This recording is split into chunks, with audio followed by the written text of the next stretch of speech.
Sir, your story, your journey, your hard work, these things inspires youth, millions. उनके लिए कोई special message? मैं तो हमेशा कहता हूँ, जैसे अभी मैंने आपको कहा कि आजकल तो यूथ से आपको मैसेज लेना चाहिए क्योंकि उनके पास इतना इंफॉर्मेशन है, इतना एक्सपोजर है.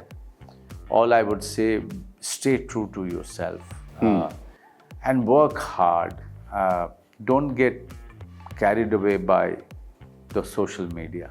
You know, the true meaning of any person and any professional only comes out when they experience the life. Absolutely.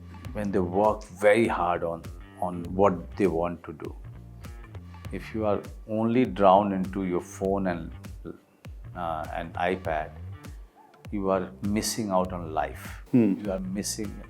You know, it's very important that your child.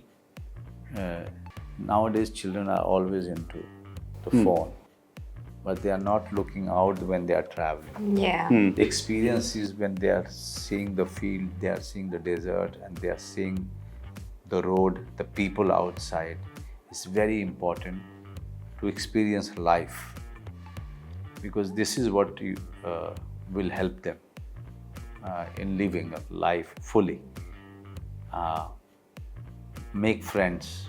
So if you are staying away from your phone and social media, you are making friends. You are living life. You are gaining experience. These are the things which are far more important.